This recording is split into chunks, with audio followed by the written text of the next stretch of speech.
Welcome to this panel on enabling the circulation of European film. Sorry, it's me again. And also apologies for being so cold in here. So they've done studies that suggest that if it's cold, then you'll concentrate more. So that's why we do it, so you don't fall asleep. So the purpose of this panel is to think about.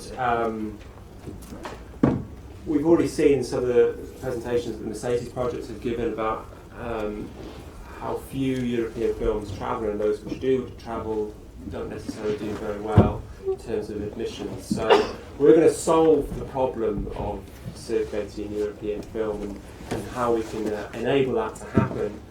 So we've assembled a panel with policymakers, distributors and audience experts.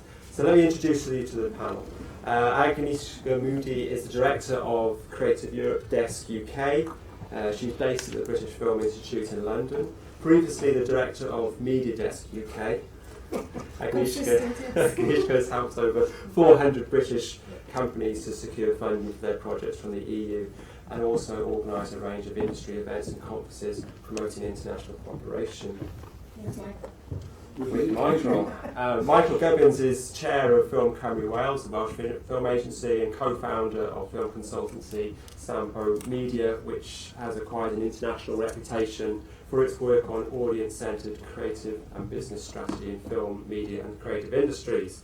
A journalist by profession, Michael formerly edited Screen International and Screen Daily, Music Week and the business technology magazine Computing, as well as writing for various UK and European newspapers. Christine Eloy is the General Manager of Europa Distribution, an association of independent film distributors with more than 140 leading independent distributors representing 28 countries in Europe and beyond. Europa Distribution serves as the voice of the sector and acts as a network and as a think tank. Christine is formerly Head of Sales at the Belgian distributor Cine Art and has many years' experience in distribution. And finally, Julio Talavera Miller is a film industry analyst at the European Audiovisual Observatory, which he joined in 2013. Between 2010 and 2012, he served as cultural attaché at the Embassy of Spain to New Zealand. Prior to joining the observatory, he was project coordinator for Spain and the Benelux at Europa Cinemas in Paris. And Julio also has produced several short films. So Julio is going to give an overview of the state of the circulation of European film based on data from the European Audiovisual Observatory to sort of set the scene for our discussion. Over to you. Thank you very much. Wow, this is new. Does it work now? Okay. Thank you very much for the presentation, and thank you, Andrew, for inviting the observatory to participate here. I would like to start my presentation by giving you some good news.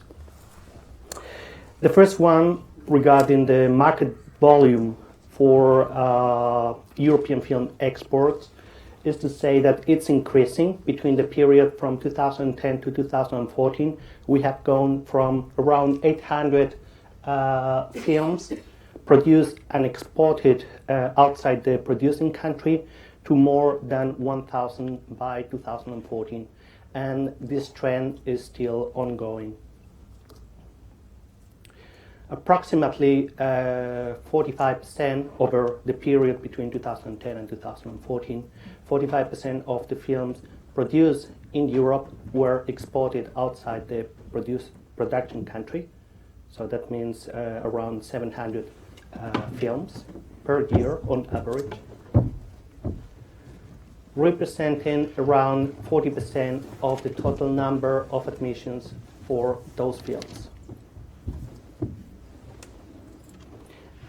Now, this figure varies a lot from country to country. As you will see, countries like Belgium or the United Kingdom, the figure is well above average, whereas in countries like Poland, Turkey, or Russia, the figure is well below this 40% average. And now to give you an idea of the main foreign markets, the main non-national markets. The United States is and continues to be, and probably will be for still many years, the main foreign market for European films, followed by China, which is growing and growing very rapidly. And then we have Germany, France, Russia, and Italy. Now, I could stop my presentation here, or I could develop on what I already mentioned, and we would have a wonderful picture of how promising the export of European films looks like. But we need a reality check here, which comes in the form of the evolution of non-national admissions to European films. So you can see that the trend of the number of exported new films, exported new European films, is upward, and it has been growing since 2010, whereas the evolution of the number of non-national admissions to those films is quite flat. In fact, it peaked in 2012, and then it decreased in 2013, and overall is quite flat, meaning that there is, you couldn't say there is more diversity. Indeed, there are more films exported, but as you will see here in this slide, there is a huge concentration of the number of admissions. So out of the 2,800 films covered in the 5-year period analyzed, which were exported outside the main production country, the top 100 films represented almost 90% of the total number of non-national admissions. So there is a huge concentration. Here, what I find very interesting is the fact that only 26 European films made more than 1 million admissions in non-national markets. So export is very significant for the European film industry, but it's very significant in overall figures. So it's not so significant for most films. It only reaches a very small number of films. Which are these films? Well, basically, we are talking about big budget productions. Here in this graph, you can see that the only kind of film by type of budget, by budget bracket, which generated more admissions abroad than locally, were those films with a budget between 20 and 92 million euros. These films are usually award-winning films, so it has an impact, and it makes sense that the National Film Institutes promote the attendance to film festivals and promote that films obtain prizes at international festivals. They are, of course, in English language, most of them. Here you have the statistics. Between 2010 and 2014, the top 100 films exported outside the main production countries within Europe, 66% of them were in English. And that percentage is much higher when we talk about non-European foreign markets. 87% went to English language movies. Now, putting together British and French films, we get that around 70% of the non-national admissions to European films go to these two countries.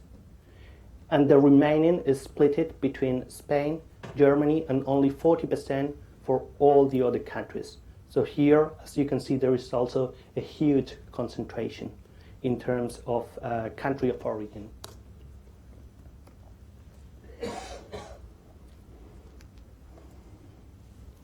Here you can see the different categories by total volume within each country of number of admissions in foreign markets. You have the UK and France, which stand out, followed by a distance by Germany and Spain, with more than an average of 10 million admissions in foreign markets a year, followed again from a distance by Belgium, Italy, Sweden and Denmark, with more than 3 million admissions in those foreign territories.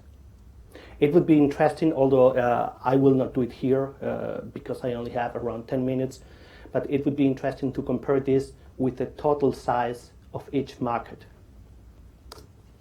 But that's something you can read on our report on the circulation of European films. Now, in terms of genre, we get, let me go back. In terms of genre, we get that, as you may know, comedies are very difficult to export. The sense of humor is very much specific of each country. So most of these top 100 European films were dramas and some action films and thrillers as well, but mostly dramas. And they are usually based on a familiar cultural content. In terms of production and distribution, we get that they are international co-productions, so not a surprise. It's logically much easier for a film to travel if it's produced between several countries. Then it's easier for a film to travel if it's handled by a sales agent, for obvious reasons. And of course, it makes life much easier for that film in its way to foreign territories if the distribution is handled by an American major. As you can see here, in this graph on the non-national success of films, you can see that films taking more than 4 million admissions in non-national markets represent were in 72% of the cases films supported by an American major when it came to the distribution, compared to only a 13% when it came to films making between 400,000 and 600,000 non-national admissions. So in conclusion, we should approach this topic from two different perspectives. One is the commercial perspective, and the other one is the cultural perspective. Because as it has been mentioned before here during the conference, one thing is the origin of the film. You can have a French-German film, but if it's produced in English, it has a topic not necessarily related to these two countries, to France and Germany. The audience is not going to know that it's a French-German co-production. So one thing is the industry value generated by a co-production, and a completely different thing is the cultural value, the country image, so to speak, generated by a co-production, by an international co-production. And in this regard, although we would never make a recommendation, but we understand that the different policymakers at the national, regional, and supranational levels will react on this. Now, to conclude, just to tell you that this analysis was possible thanks to our Lumiere database. We have created, I think it was in 2015, what we call Lumiere Pro, which is an improved version of our Lumiere database on the number of admissions per film by country within Europe. And you can have access to it by subscribing. I invite you to get in contact either with me or with my colleagues at the Observatory to explain to you the different price possibilities and how the database itself works. Now, if you have any questions, I'll be happy to answer either now after the panel, or you can always email me and I'll be happy to follow up with you. Thank you very much for your attention.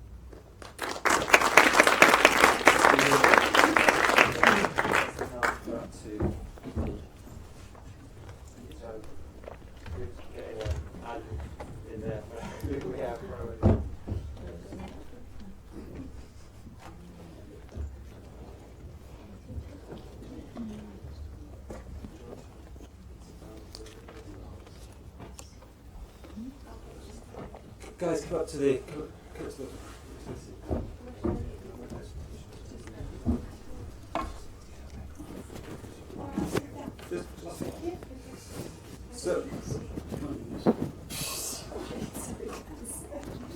So as we saw from Julio's presentation, there's very few films which successfully travel outside, European films which successfully travel outside their domestic market, and those who do have certain characteristics. They tend to be big budget, they tend to be English language, festival award winners, co-productions and so on. So the Creative Europe programme, and previously the media programme, was designed to encourage the circulation of European film. Agnieszka, tell us a little bit about that programme, what it does. Yeah, I thought it would be useful too, because the programme has been referenced on many occasions during this conference, and this is the time when we will sort of decipher what it all means. The programme has roughly just about 100 million euros a year to, really the objectives are about strengthening the sector, strengthening the competitiveness of audiovisual and creative industries, and on the other hand to safeguard and preserve, enhance cultural diversity. Through that, it's been identified that one of the major problems is the circulation between borders. If we all had this 500 million audience to tap into, we would all be much better off. So the gap, the problem, the obstacle, the barrier is in the circulation of films primarily, and not only films but audiovisual works, we call them. So the program is really a collection of funding pots for different players from the audiovisual industry, not just one type of professionals, but whoever's in the business of producing internationally within the audiovisual sector. We're very happy to help them. So I'm going to just take you through a sort of, there we go. Discuss whether that is the right sequence. That's like roughly the sort of value chain in the audiovisual cycle. So we start with skills. We want to create an environment for the industry to work across borders. It can be daunting. There's a variety of languages, different landscapes, different funders in every country. There's a bit of skill needed to be able to work it. So there's some 14 million a year going to funding over 60 training courses, international training programs, where audiovisual professionals go and learn how to work with their peers in other countries. And a similar number of co-production forums, markets, places where professionals can meet and do business together across borders. Once we've done that, we equip producers with grants to think about the international potential of their projects very early at the script stage. These are our development grants. So here there's 70 million euros annually available to production companies. Next group of players involved are sales agents. That's who producers talk to take care of international sales of their films. And normally sales agents like to pick films from their own territory to sell worldwide. If they're brave enough to pick a film from a different country than their own, we are there to help them. So we will subsidize their efforts. Next is, that's the distributors. A big bulk of Creative Europe's money goes towards theatrical distribution, and there are several schemes that distributors, roughly 300 companies across the continent, play that game and benefit from those grants. What's crucial is that they can use our grants to actually pre-buy films. They pay minimum guarantees, so they often contribute to the financing of the films using Creative Europe grants. The place where films are launched and exposed to the audience are festivals, and again, if those festivals champion European films, we are happy to help the organizers with their grants. It's a small pot of money, but quite a few festivals are supported. I'm only pretending that I can see it. Europa cinemas, of course. Once the distributors have done their job, the films land in cinemas, and we have just over 10 million a year to support a network of 1,000 cinemas across Europe to program primarily European films. And then we move into a very digital world where we support also digital distributors and VOD platforms. Frequently, we also support people when they want to innovate, when they want to try something new like day and date and different new distribution models. And then what Ilse very nicely covered in the previous session is that, yes, we've discovered that audience is there, and without the audience it all doesn't make that much sense. So there's two pots of money that support film literacy and audience development initiatives. So very much about the demand side of things rather than supply side of things. And altogether that comes round to some 84 million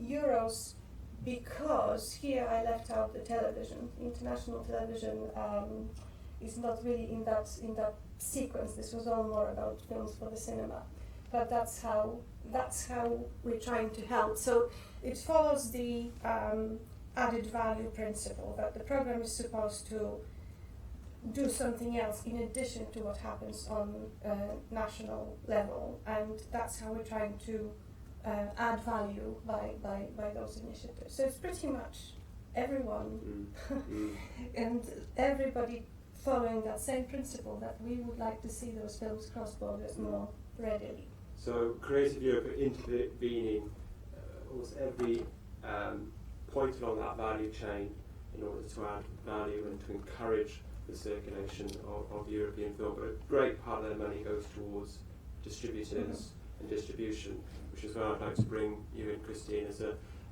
representative of a distribution trade organisation. It's not always well understood what distributors do, so can you just briefly explain the role of the distributor and what value they add? Well, distributors are a kind of film, independent distributor. I represent an independent film distributor, so it's not every distributor. They are kind of mix of cinephile, film lovers and entrepreneurs that go in big markets, festivals all around the world, the main ones being like Lincoln and Toronto, but of course other ones too, to pick films that they identify as being a gem. And generally it's very funny in a way when you are in a festival, because they will all speak about the same titles. Should be more, in my opinion, but recently, unfortunately, it's always like 2 or 3 titles that really emerge from the rest. And then we'll compete with their fellow distributors in their own country to buy the rights of this particular movie. So they will have like a negotiating process with the sales agent to have the film all rights, but at a price they can afford. And we were speaking about Intouchable before. Actually, Intouchable, I know that some distributors couldn't have the film but they wanted it, but the asking price was so sky high that they just couldn't get it. It was just impossible. So that's of course something that is also in the discussion. So the happy distributor who gets the film then has all the responsibility of making the film exist in his own country. So the first release window, the first place where you will release the film, traditionally I know that the UK has and Czech Republic happen to do day and day, but it's quite exceptions on the European landscape. They will So they will release the film in theaters, and that means that you have to find the best release dates for your film, make the press promotion around it so that it's known in your country, that people know that the film will come. And for example, on Artos, you may have, it's not only Artos, but especially Artos, you may have a partnership with media, you may have partnership with association tackling the subject you are talking about. You can do a big postering if you have a big film, a mix of everything, media campaign, Facebook, blah blah. It's a lot of possibilities, and it's generally always different because a film is not another, so you have a whole range of possibilities. And once the theatrical window is passed, of course the idea is to exploit the film at best in all other support. And that's where we get a problem, because that has shrunken a lot the last decades, because before you had so the theatrical, the box office you would do generally, and the theatrical would lead on, or you could then sell on the rest. It's quite, stable. So if you have a successful movie in the theater, it will be successful on DVD and will have nice price when you sell it on TV. Well, not anymore. So DVD is dead. It's now DVD. VOD is taking on, that's true, but on certain films, so it's not everything. It's more the commercial one we see, and actually the Android films that do the most, as you said, it's Taken, it's James Bond. Oh, I don't know, but I don't think if you ask the audience, do you think James Bond is American or European, they will say European. I'm sure they won't. The conception of this film, it's American movies. So VOD it's extremely difficult, and TV and public or commercial TV is not buying anymore, or is the fee they propose for the films are so low that again you just don't do it. And also I think when you are distributors, the moment you accept a kind of a fee of a kind of a share, you will never go back at what you had before, never. So if you, for example, if you have a share of 50-50 in theatre, the day you accept 40, it's 40. And maybe it will be 35, never 50 again. So that's very complicated. And SVOD is also complicated because they are interested in only more commercial movies. Sometimes they take a local one, but the commercial one again. And in that, the more independent movies, the most art house movies are lost.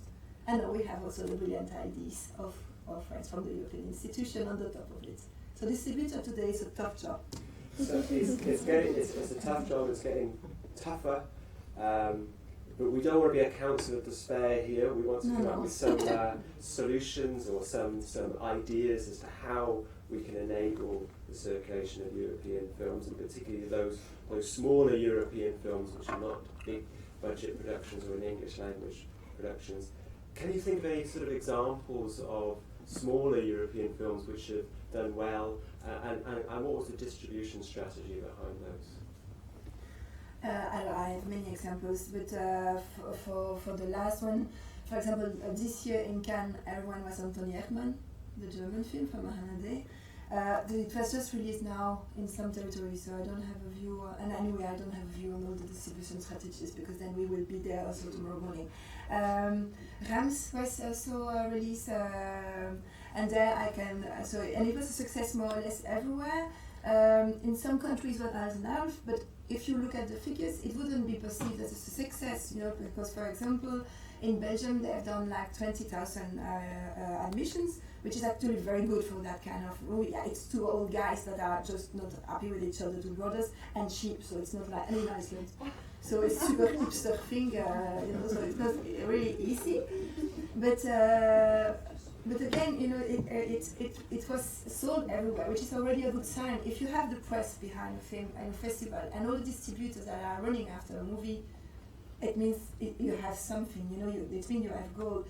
And actually, it's very, SampoMedia conference was very interesting, because I see with all the studies you've done and with facts, actually what we feel with our experience. So it's not scientific, but actually we are getting to the same kind of results. So it's really interesting to pressing both. And on Rams, well, for example, actually, Poland plays on the hipster thing, because Iceland is kind of a sexy country today, to go on holiday. The guys were wearing beards, which is kind of sexy. They were wearing, this like knitting, Yes. with all this design from far north, which is also super sexy. It seems in Poland. Not in Poland. We didn't do that. And so actually they changed the poster. So one of the first poster was showing all, the guys showing the behind of their sheep. You have probably seen the poster in many countries. But Poland, it was, you had like the profile of one of the two brothers with his beard and his super Icelandic jumper, and the sheep looking at him like that. So like they had a relationship. They were a bit like the poster, American poster with a guy and a woman looking at each other like, oh. But it was a guy with a beard and a sheep, and an old guy also. And of course it was funny enough. So you need a beard? Yeah. sexy hipster style. Or you can play with the film, because of course the story is far more than that, but they could play with it, you know. With this kind of But that thing. is the cultural diversity in action, right? And this local reading that you need a local distributor to pick this up and In the UK they have this thing, I remember now, so that they did something, you have like kind of a Christmas thing, not Christmas, I mean you have something Christmas before Christmas. I don't remember, and they did a campaign, because we don't have that in Belgium, they have done a campaign on social media only, and it was like, again, I don't know, you said that crochet, if someone knows what you say crochet in English? Crochet. Oh, crochet. So it was crochet, like the Christmas, design with colors, and again it was like showing an aspect of the film that is not the film, but attracts the attention of audience, and then you would go to the cinema and see it. Michael, as someone who's done a great deal of research on audiences, so that all the support in the world that you can give to a European film will not make it succeed if there's no audience demand for that film. So what is the view of audiences in relation to European films? Is there a demand for these kinds of films, and what types of films? Well, I mean, it's such a huge area. When we talk about European, incidentally, James Bond is English. Come on, well, Scottish. but the guy is most definitely. But there are things that are working, and the things that are working, which is a dimension that I'm sure you would have put in with more time, is that what's working right now everywhere is stuff that people already know. So adaptations, remakes, and sequels make up something like 70% of the top 100 films really that succeeded in the international market last year. And if you add in genre films and other things that people have already got that understanding, you're talking about a very large predominance of things that work really well automatically.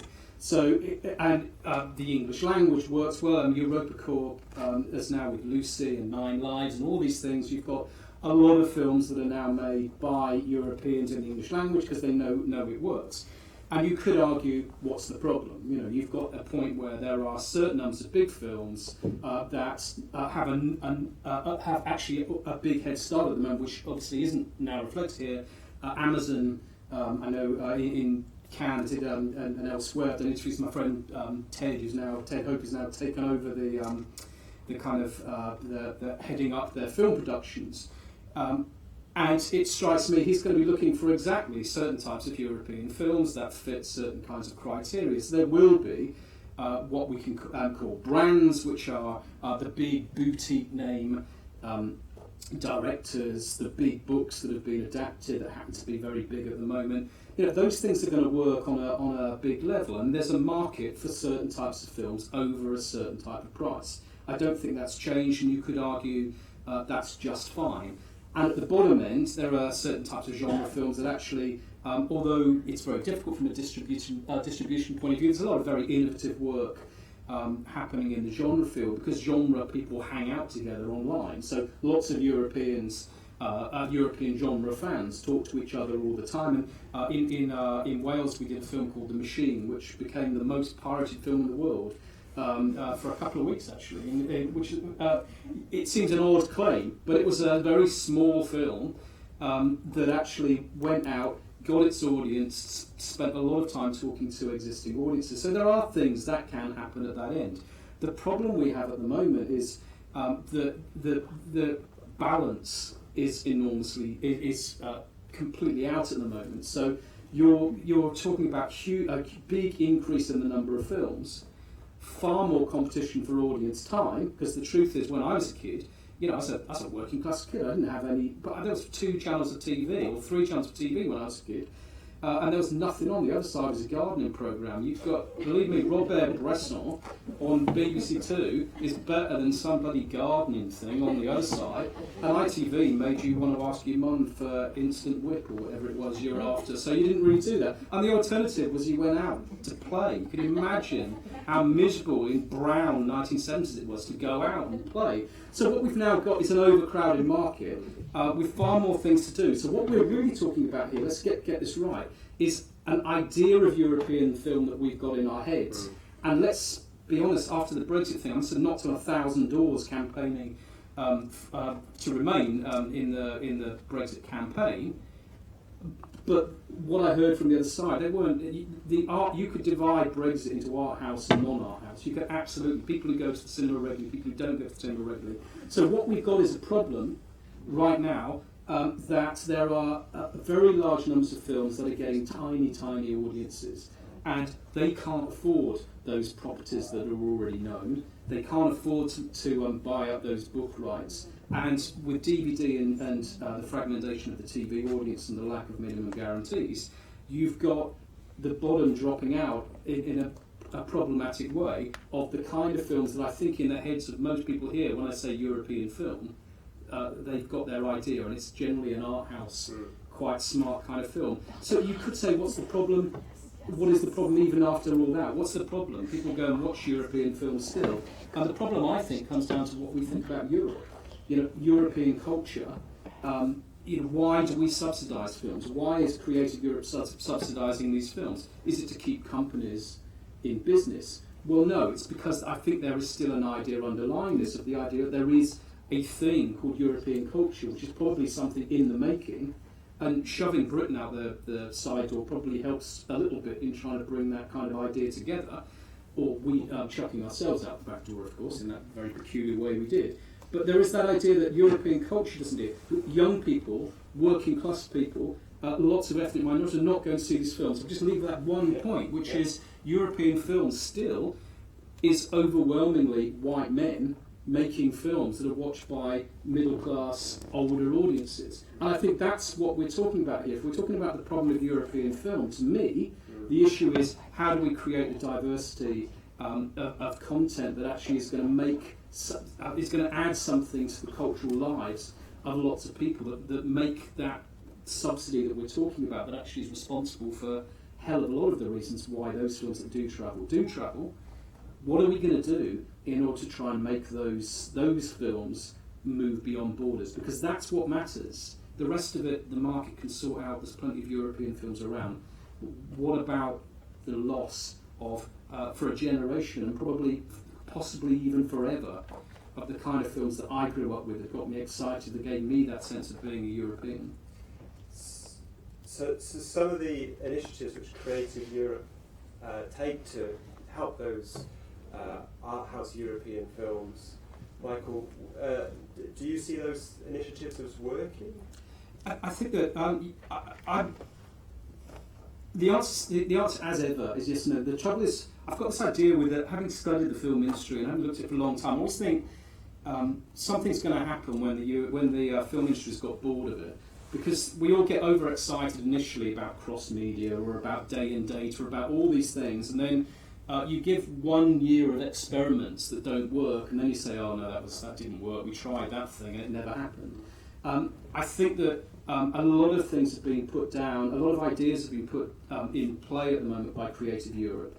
I think in terms of new forms of digital distribution, I think in new forms of marketing, I think essentially in supporting co-production, which to me is about building scale that will allow some of that money to come back in and maybe support the kind of Eastern European films which actually don't have the infrastructure. Even in the UK, incidentally, Wales has, we have very few cinemas. We have very few places. It's a large rural area with some cities attached. Do we ignore all those people outside? And I think Creative Europe is trying to do something about that. So a lot of it's about putting ideas and experiments into the market. I think the danger is always a balance between subsidy and entrepreneurialism, and it's also about what are we trying to protect against what are we trying to drive for, and that balance unfortunately is extremely problematic at the moment, because wanting to drive forward and embrace the digital future, the suggestions that have been made so far by Creative Europe, I think rightly actually want to experiment in it. Day and date is never going to be supported by cinemas, who see that as undermining their situation. The latest thing is this idea of a digital single market. And the digital single market, logically, we just had a vote where we left the European Union on the basis, or will leave the European Union on the basis of free movement of labour. And it seems to me that the film industry, ironically, I've spent the whole year saying, yeah, but free movement of content is wrong. So free movement of labour is right and free movement of content is wrong seems to me a problematic area. And if you take away territoriality, the truth is distribution dies. So one way or another, we're trying to balance lots and lots of different things. I think we need to try and get a bigger picture in our heads, and that bigger picture has to be driven by something. And I think what Europe wants to do is to drive the idea this is about the cultural life of Europe, and that the economic life and the cultural life can be brought together in some kind of way. But I think the political desire for that, and I think that the feelings of an industry that is currently under a great deal of pressure is making that extremely difficult. So we've touched on the issue of day and date releasing and the digital single market. Christine, what are your thoughts on the digital single market? I understand many distributors on continental Europe are opposed to it. All my members are against it. And That's explain really to us, simple. we've heard a little bit from Michael and from other speakers, but just explain why the opposition. And also because things have a little bit changed from the beginning. So as it was explained before, the first idea was to have like pan-European licenses. Now, and we will know more in 3 weeks, it's shifting to what they call passive sales. So that means that an European citizen could go on a VOD platform established in another country than his country. So I'm a Belgian and I could go on a UK platform and ask to have a subscription there, which is not allowed now because you have total geo-blocking. And the platform couldn't say no to that.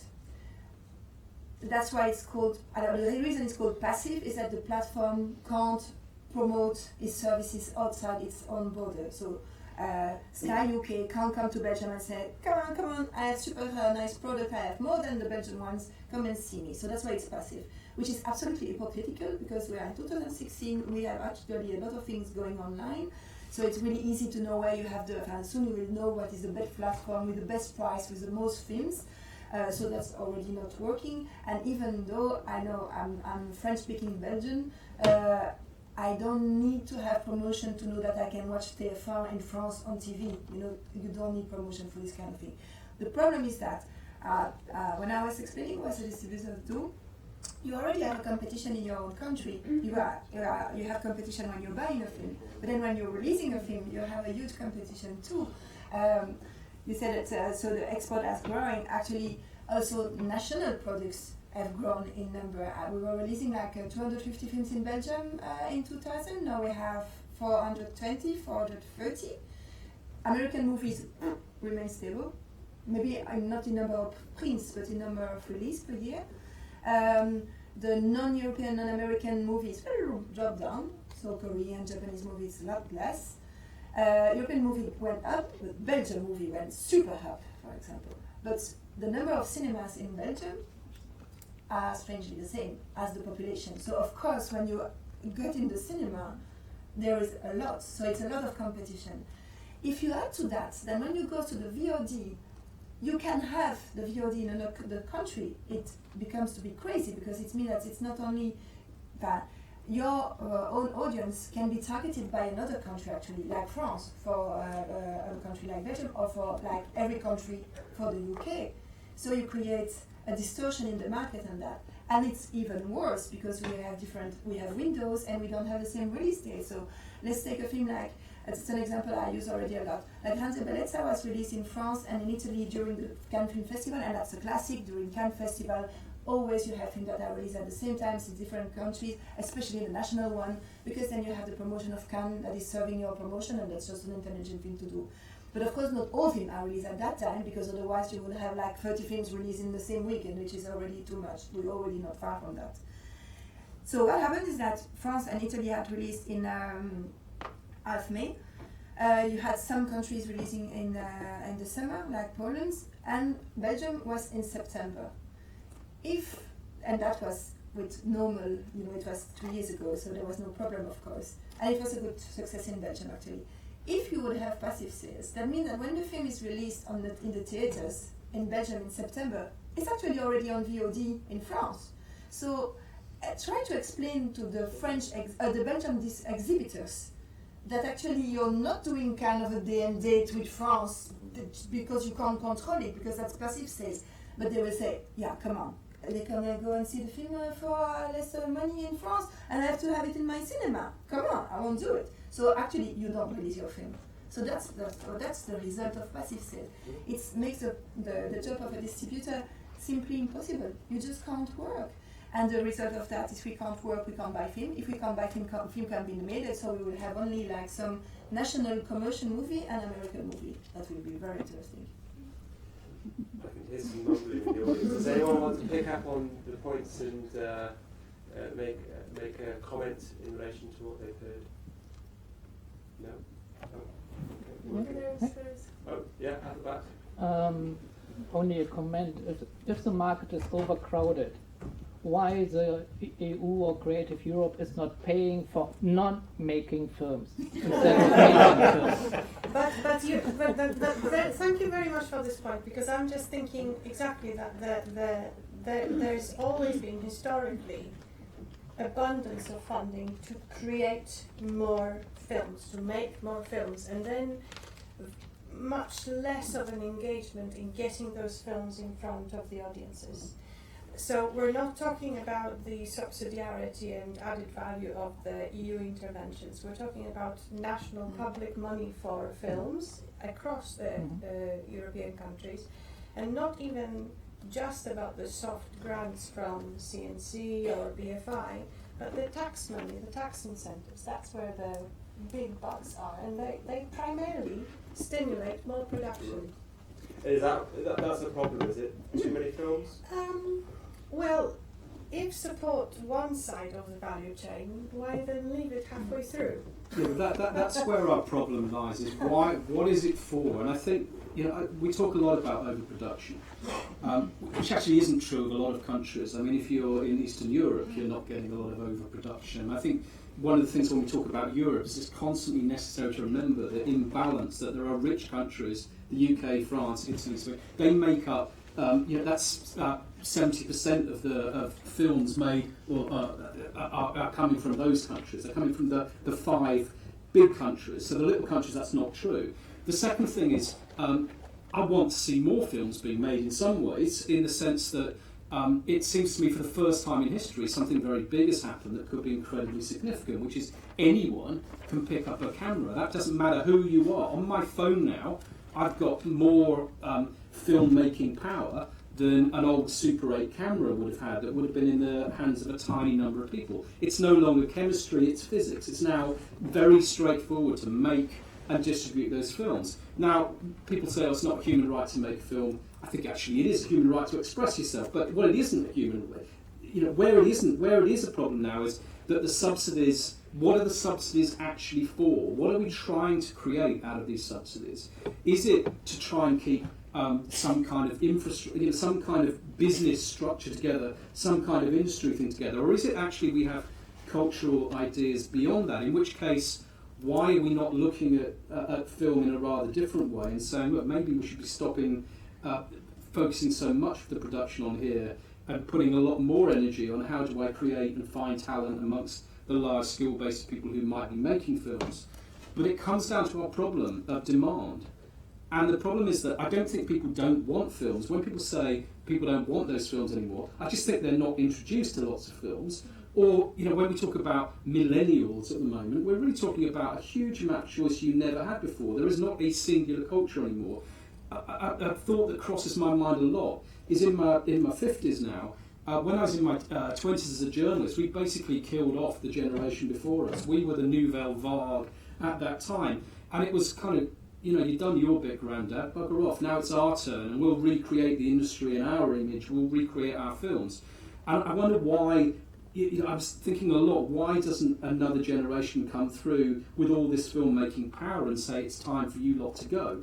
And it's because of the fragmentation, I think, of lots and lots of deep interest in certain areas, but not that kind of mass, shared kind of culture that I think we all grew up with, or we all grew up with. So the issue for me at the moment on subsidy and on production is, what is it we're trying to achieve? Exactly what is it?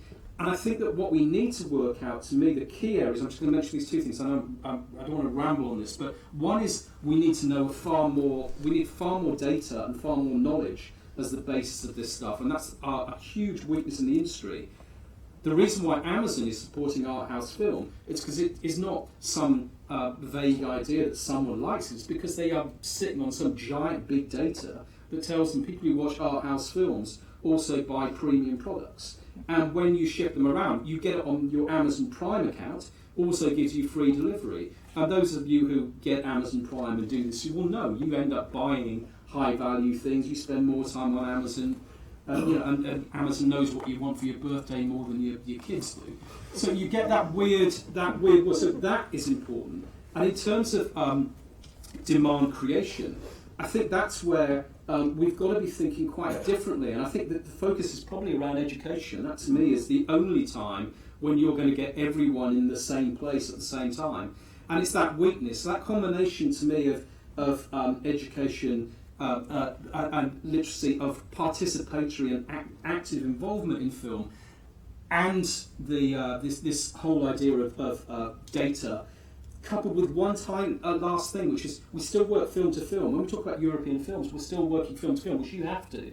But in Wales, we spend a lot of time thinking about film businesses. How do we create entrepreneurial and efficient business? How can we subsidise those businesses or work with those businesses in terms of giving them opportunities to grow, and out of that getting kind of more entrepreneurial ideas? So it seems to me our problem with overproduction is that it's where we put our money without really, to me, a sense of what European subsidy is really for, what it's really achieving. On that, I think that's, and it's changing already. It's important to have a more holistic approach, because I do, like it's obvious that it was very focused on production, also especially on the national level. That's actually one of the reasons why a big part of the budget of Creative Europe goes to distributors, because actually on the national level there was nearly nothing apart from France and some. It's changing, but actually I think that the thing is that you want, actually my members think film per film, but I see them as SMEs, so they need to survive, because if they can't survive, then that's part of one of these steps. You need to have films that go to the public will disappear, and you need to have all the steps that works. And I think that's where where Europe and actually the national and regional film firms have to work, and to have this holistic approach and thinking like, okay, what do we need? So of course you need to have a good film, so that's more the production, but good films. And maybe a bit less support on that, so that you have to have more accomplished film in a way, Like Clouseau was saying, first thing you need to have a good film is a good story, second film is a good story, and third film is a good story. So you need something that will grab the people, and it can be super actors. If the story is good, you can have two old brothers and two sheep that make the story. So, it's the story. Then the second thing is that to be able to have a film exist, you need an audience. So if you have no audience, you won't go nowhere, and it's extremely difficult to get to the audience today, even if you can find the most fantastic or funny or whatever promotion tricks. If they don't want to go, they won't go. And on that, we really think that education is one of the main topics to come. Then you need support. I think that's also, and again, it's in the holistic approach. Exhibition should need more support. In the eastern countries, they don't have many films produced, but they don't have theaters. If you go to Romania, they just have some multiplexes. So even if you've got a film, you can't release it. And on VOD platform, Netflix in Lithuania, which is the only VOD platform, shows only American movies without subtitles. Whoa, that's very interesting. So there are things to do on the support too, and then maybe the promotion, which is essential, will work. But it must be holistic. Otherwise, it won't improve for sure. Julio, I think you wanted to jump in. Yeah, you were talking, and I also briefly mentioned it on my presentation, about the fact that there are too many films for too small an audience. And I fully agree, but there is one more element that we need to look at, which is the evolution of the average budgets. And we did that exercise in our recent report on film financing around Europe. I think you have a copy there. Yeah, there we are. This is product placement. So what we did, we couldn't track the 30 plus European countries for which we offer statistics on film financing, but we tracked from memory like 10 to 12 countries. We tracked the average budget of the films within the period covered, which was 2010-2014. And it's true, there are more films. It's true, they get more public funding, but the average budget of the films in those countries is decreasing. And it's not only decreasing, the high-end production average budget is increasing, and the number of very low budget productions is decreasing. So the middle class, so to speak, is disappearing. And this is also, I suppose, for distributors, a very important element, because in theory, by and large, it's much more difficult to distribute a very low budget film than a high budget film. So going back to this issue of creating demand and education, this has become something that Creative Europe have become involved in the last couple of years with audience development, and Ilse's presentation mentioned that. Do you just want to talk about some of the examples or successful examples? Well, I think it's quite early to say. I thought it was quite refreshing to have a kind of external view and very sort of realistic external view, because it's a new scheme. It's kind of good intention, but I don't think we've quite got it right just yet. So too soon to tell. Mm-hmm. First of all, that if we embark on this education journey, I think it's a long-term thing. If we're talking about kids in primary schools today, let's talk about them in 10 years' time. It's this kind of size of the project, so it's very difficult to say whether there's any impact to talk about today. I think actually that splitting film literacy and audience development is a good thing, because those two living in one pot of money was rather confusing for people. Let's just do film literacy on European level and have money for that, and people don't get confused doing other things. So that will be even further getting into crossing over to the education world, because we're in a sort of cultural realm, but we want to get into talking to the ministers of education, talking about film in school curriculum, just like literature is music. Film definitely has gained its place amongst those other art forms. So that's film literacy, and what we want to do is add this international level, because what the Commission has identified is that there's quite a lot of centres of excellence. There's lots of people doing really interesting things, but we don't do them together. So this can be done, that with a little bit of stimulation of EU grants, we can bring people on joint projects. On audience development, I think we're a little bit more lost, because here this whole move to doing audience development only through digital and online is a bit of a slippery slope, because the analog world is not going away, and there's also a way to the audience can be grown like crops. That we have to sometimes make the effort and do all those things we wouldn't normally do to grow the audience.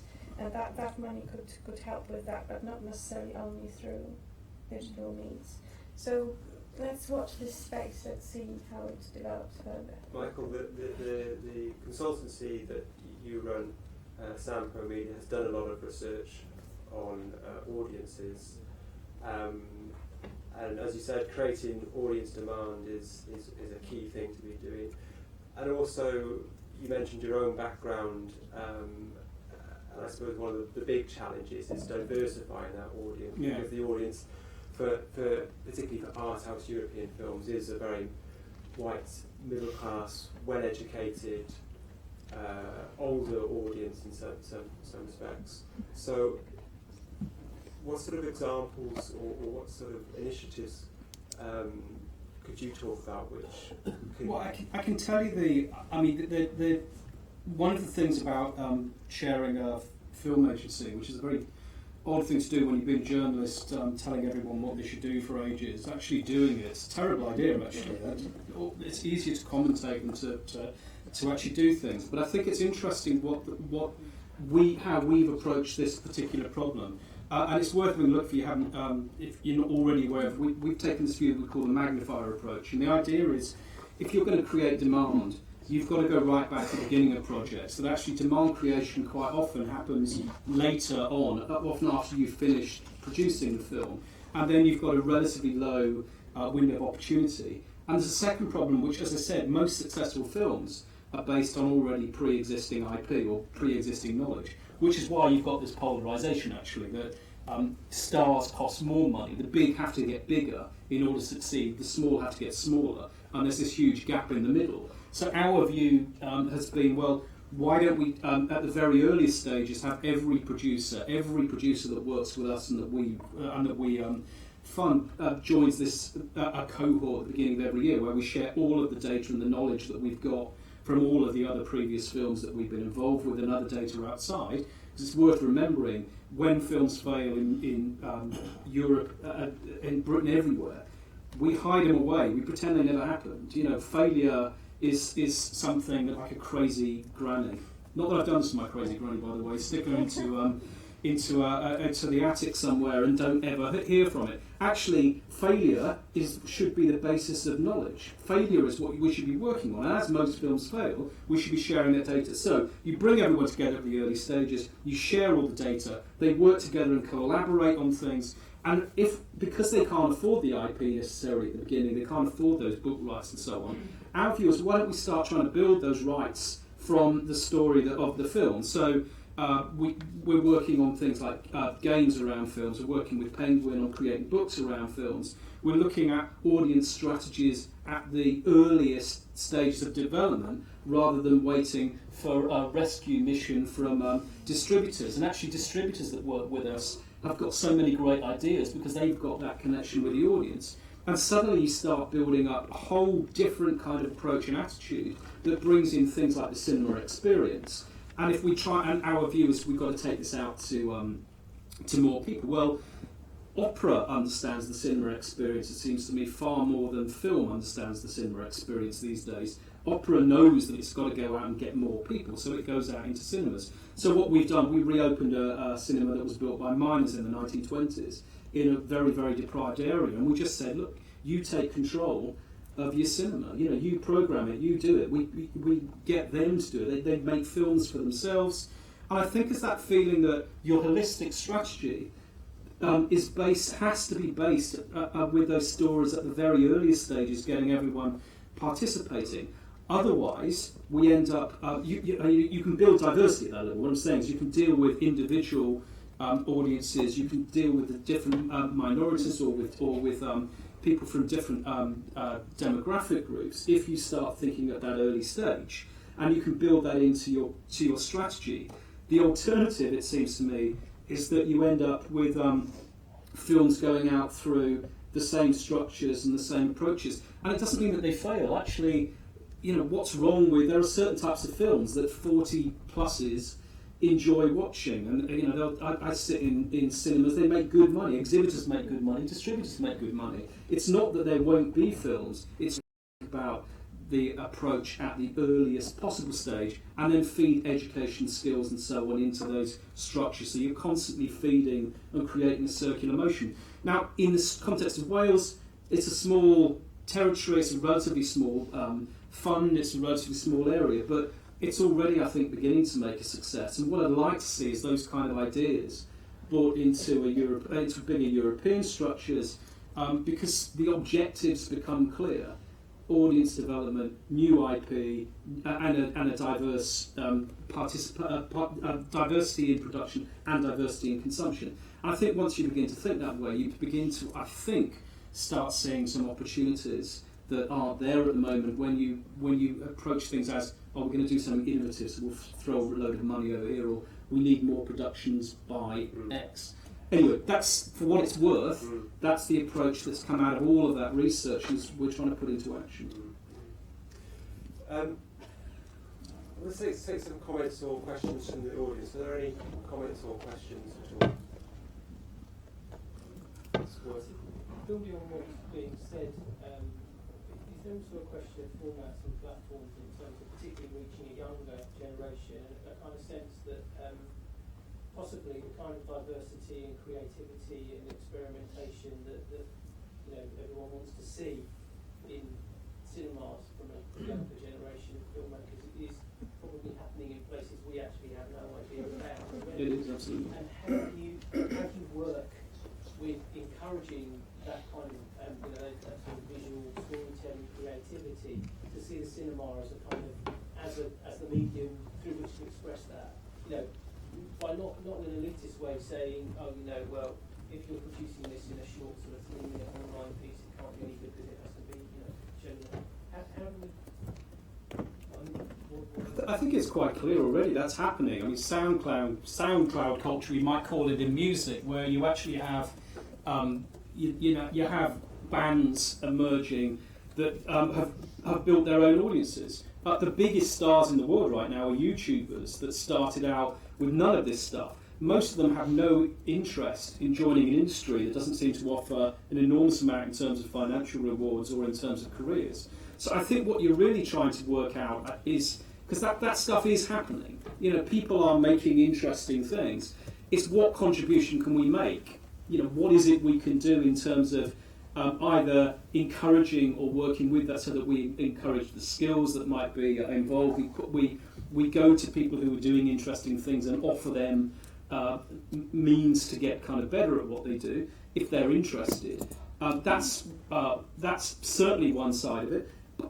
All I know is that stuff is going to happen, but it needs to infect the culture we've got, because I think, and this isn't a nice and because I'm running as well. I think most of our institutions, most of what we do, and I think this came out of the diversity discussion about women a great deal. There was a brilliant piece of research in France by a group that said the reason why we never noticed in the film industry that women, why it was never an issue before, never came up once when I was the editor of Screen International, that 20% of films being directed by women, is that we're so bloody liberal, so happy with ourselves and our culture that we didn't notice that actually we had this giant hole in what we were doing. And it comes out of that knocking on doors during Brexit. The culture of if I read my Facebook page and everyone I know, you'd think no one was ever going to vote again for Brexit.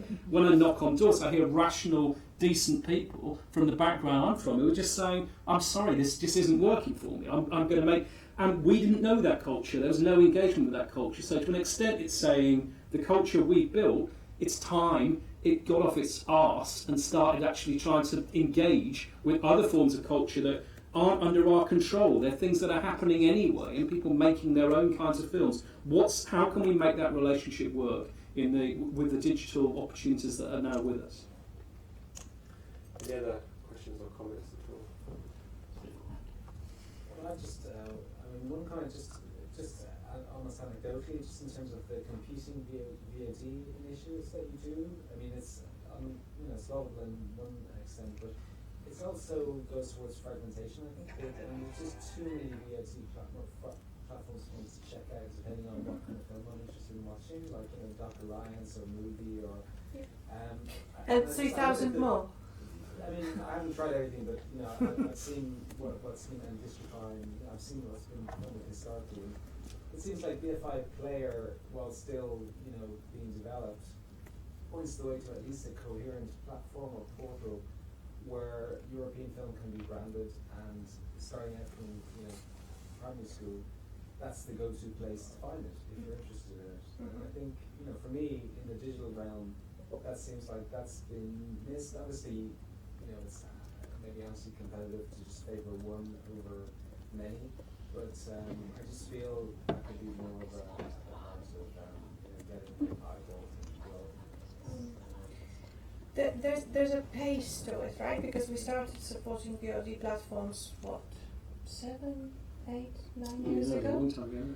That was a different world then, and how things have evolved and how quickly that proliferation of different platforms took place was quite staggering. The money that Creative Europe has funds, I don't know, it's like hundreds of % of what's on the market in VOD, so it's not it's not significant by any means, but what we would probably try to do is more again, and more of those platforms working together again a bit more. So maybe you've heard about Eurovote. Obviously there was no sense in trying to force people to offer platforms that cross borders, because rights don't allow for it, and you can come up with a platform which is local and get funding from the European Fund. But this common denominator, if you like, for funding from Creative Europe incentivized cooperation between several of them. So there's several services that, again, it took a few years for them to grow and mature, and they're still experimenting and doing different things, but they're doing it more together. I think we don't see it quite with the program, but it's emerging in the conversations, also in the context of digital single market, the findability of films. So it's about, where is that place where I can go and find out where I can see that film from that country in another country. And this is a point of conversation. There's probably funding for it, but no one's yet come up with a solution which will be really covering the whole of Europe. There is a pilot project on that. Right. Alicante, the Observatory of EP rights, is doing is working on a pilot in several countries, but it's copyrighted content, so it's not only film, it's all content. I don't remember the countries. There is obviously Spain in it, and I guess France. I really don't remember. And the idea is to work on accessibility. Findability, sorry, and accessibility, and we had that in a conference last year in San Sebastian. The French CNC has also established a system here, also the BFI. What was it? Find Any Film. Me Siento Les Cines in Spain. And they had several initiatives.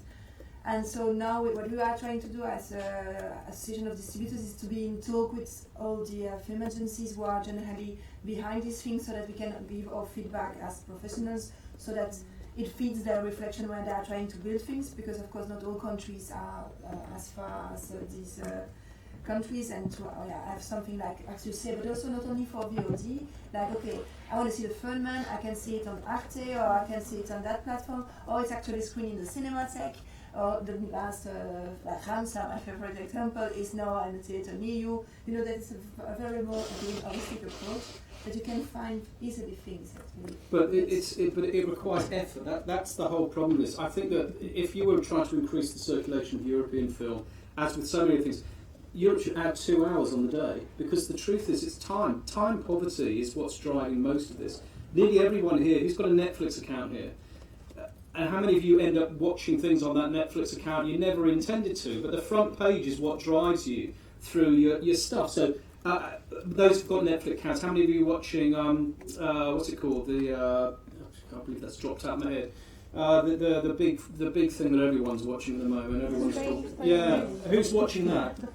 You're all watching, and you wouldn't have necessarily wanted to watch it. The point is, it's front page driven stuff. Moody changed its stuff. Instead of it being, I'm going to search for 100 things, they give you a niche film that they're recommending. The truth is, in a myriad of different opportunities for films right now, and the thousands and millions of things that you can do with your time, you've got a tiny amount of space. And that's the problem with on demand, is I think it will end up driving you will end up having a few SVOD numbers. There'll probably be one local and one of the national, maybe both of the big ones, if they don't fight each other to death or go off in different directions. You'll end up with those accounts and all of this other stuff, like those millions of video stores that opened in your town in the 1970s that none of you remembered, that ended up just being Blockbuster.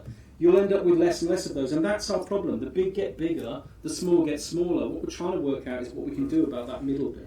And may I just jump on that? Because it reminds me the AVMS that was mentioned different time today, the Audiovisual Media Services Directive from the Commission. So in that you have those two parts that actually are linked to promotion, that's the prominence tools and the quotas. And so as you were saying, so now the quotas are reached to 20% online, while before there was nothing. But I think, it was Holly saying that. Well, anyway, for the moment, like on Netflix, it's 21%. I think that iTunes is also around like 21-22%. But the thing is that the AVMS is saying that this percentage is for European content, not film. And content is everything apart from news and sport. So that means that actually it's a big door. So on TV you can show Big Brother show, that's content. So it doesn't solve our problem actually. So we are trying also with the FAD and with Europa Distribution and Mike to work on discussion to find the tools again as we did with the findability system, to find the best prominence tool that could be put in place with a several set of tools. Like you don't have just to put like European label and that's enough to say that European film, because with that we don't go anywhere. We'll quote us on films, recent films, because I don't know if you know like Grand Vadrouille from the French film with Louis de Funès, released like 50 years ago. Well, I guess this film must be screened, for example, on TV and every year in Belgium. Yeah, come on, everyone has seen the film, and they are all dead now. So maybe there are other films that you can show that are a bit more recent, that no one has seen, they are nice the same. And you know, it's that kind of laziness of the lack of editorialization that you just like take the films that are easy. Okay, Atu Sharp, Friday, 8 o'clock. Oh, yeah, well, maybe we can try something else. And that's something that should happen also on VOD, because if it happens actually, I don't know if you know Peccadillo Pictures, well, they have a corner on iTunes. So it's possible. Curation. It's everything around the film. It's and that's something that will need to be conversation pushed around the film. really much, otherwise, well, it's just... So there's plenty of food for thought, and there's food and wine downstairs. I don't want to